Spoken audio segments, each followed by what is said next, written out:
नमस्कार व्यूअर्स। और आप सब लोग कहते हैं, आशा करती हूँ आप सब लोग अच्छे होंगे, स्वस्थ होंगे और मेरा शिव पुराण का पाठ अवश्य देखते होंगे। तो सबसे पहले आप जानना चाहेंगे कि कल तक हमने कहाँ तक पढ़ा था। कल तक था कि ब्रह्मा जी ने कहा, मुने संध्या का वह सारा चरित्र सुनो, शुभ चरित्र सुनो, जिसे सुनकर समस्त कामनियाँ सदा के लिए सती सावित्री हो जाती हैं। वह संध्या जो पहले मेरी मानस पुत्री थी, तपस्या करके शरीर को त्याग कर मुनि श्रेष्ठ मेधातिथि की बुद्धिमती पुत्री होकर अरुंधति के नाम से विख्यात हुई। उत्तम व्रत का पालन करके उस देवी ने ब्रह्मा विष्णु और महेश्वर के कहने से श्रेष्ठ व्रतधारी महात्मा वशिष्ठ को अपना पति चुना। वह सौम्य स्वरूप वाली देवी सबको वंदनीय और पूजनीय श्रेष्ठ पतिव्रता के रूप में विख्यात हुई। तो कल तक यहाँ तक था। अभी जो नए दर्शक हैं वो जानना चाहेंगे कि ये पाठ मैं क्यों कर रही हूँ। तो इस पाठ का उद्देश्य है कि एक शुभ कार्य ये मंदिर के लिए है और चाहती हूँ मैं कि इसमें आप मेरा सहयोग करें, सब्सक्राइब करें, लाइक करें और शेयर करें और अपने परिवार और मित्रगणों को भी सब्सक्राइब और शेयर करने के लिए अवश्य कहें। तो जिस मंदिर का मैं वर्णन कर रही हूँ उस मंदिर की मैं वीडियो डालती हूँ, आप लोग देखें और मुझे कमेंट बॉक्स में कमेंट करके अवश्य बताएं कि आपको मेरा पाठ कैसा लगता है।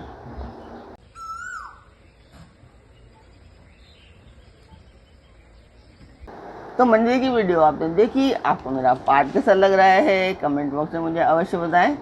तो अब हम चलते हैं आज के पाठ पर। स्वागत करती हूँ मैं आप सभी का अपने इस कार्यक्रम शिव पुराण में।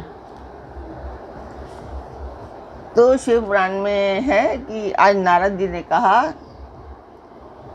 नारद जी से पूछा गया कि भगवान संध्या ने कैसे, किस लिए और कहाँ कब किया, किस प्रकार शरीर त्याग कर वह मेधातिथि की पुत्री हुई। ब्रह्मा विष्णु और शिव इन तीनों देवताओं के बताए हुए श्रेष्ठ व्रतधारी महात्मा वशिष्ठ को उसने किस प्रकार अपना पति बनाया। पितामह, यह सब मैं विस्तार के साथ सुनना चाहता हूँ। अरुंधति के इस कौतूहलपूर्ण चरित्र का आप यथार्थ रूप से वर्णन कीजिए।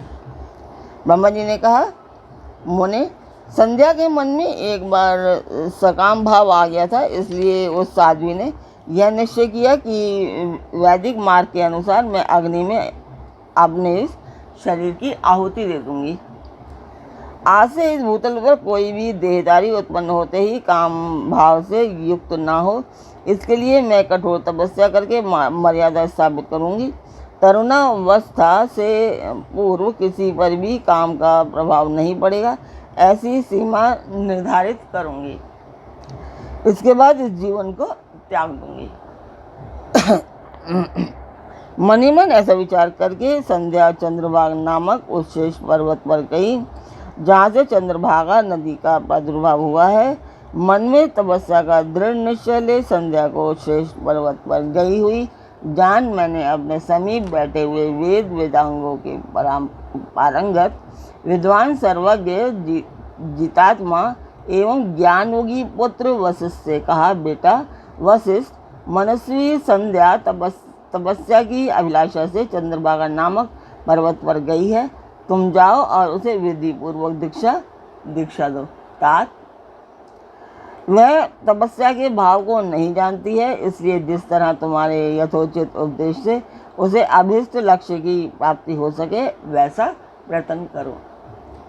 नारद, मैंने दयापूर्वक जब वशिष्ठ को इस प्रकार आज्ञा दी तब वे जो आज्ञा कहकर एक तेजस्वी ब्रह्मचारी के रूप में संध्या के पास गए। चंद्रभागा पर्वत पर एक देव सरोवर है जो जलाशयोचित गुणों से परिपूर्ण हो, मानसरोवर के समान शोभा पाता है। वशिष्ठ ने उस सरोवर को देखा और उसके तट पर बैठी हुई संध्या पर भी दृष्टिपात किया। कमलों से प्रकाशित होने वाला वह सरोवर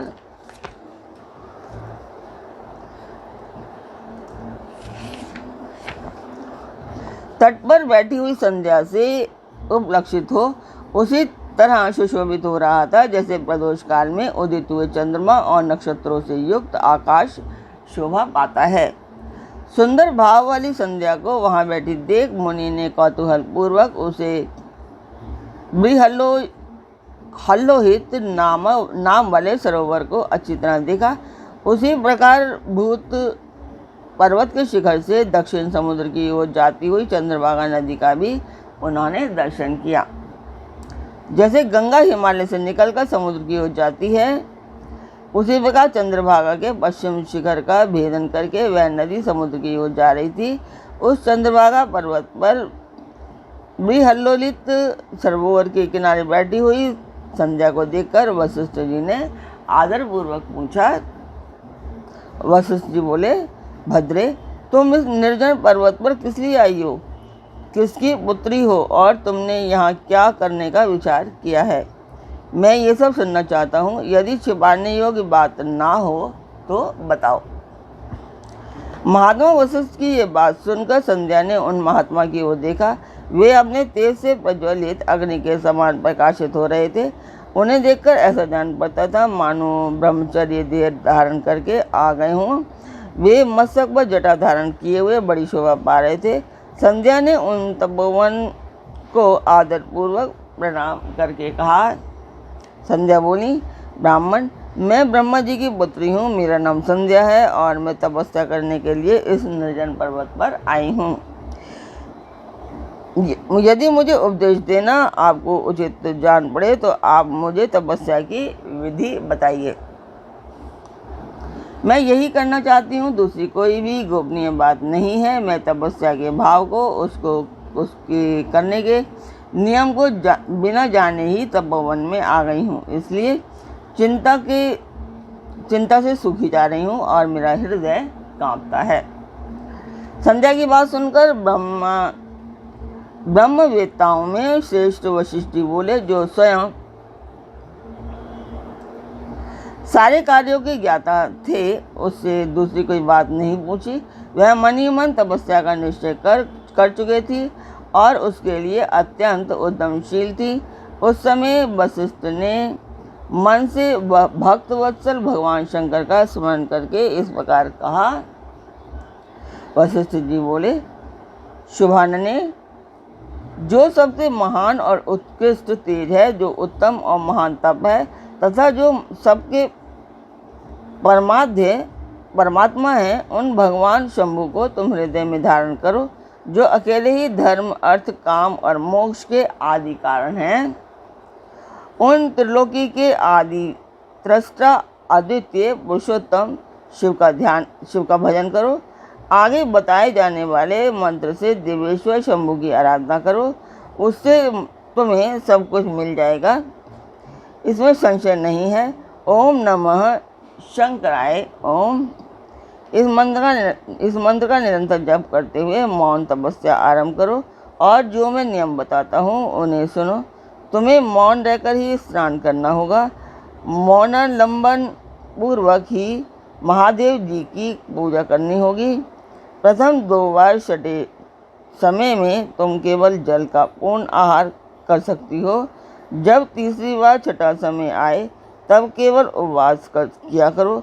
इस प्रकार तपस्या की समाप्ति तक छठे काल में जलाहार एवं उपवास की क्रिया होती रहेगी। देवी, इस प्रकार की जाने वाली मौन तपस्या ब्रह्मचर्य का फल देने वाली तथा संपूर्ण अभीष्ट मनोरथों को पूर्ण करने वाली होती है। यह सत्य है, इसमें संशय नहीं है।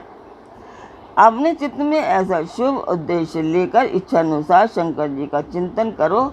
वे प्रसन्न होने पर तुम्हें अवश्य ही अभीष्ट फल प्रदान करेंगे। इस तरह संध्या को तपस्या करने की विधि का उपदेश दे मुनिवर वशिष्ठ यथोचित रूप से उससे विदा ले वहीं अंतर्ध्यान हो गए। तो आज का पाठ मैं यहीं पर पूर्ण करती हूँ। कल फिर मिलेंगे एक नए पाठ में, एक नई उमंग, एक नई तरंग के साथ। तब तक के लिए आज्ञा दीजिए। ओम नमः शिवाय।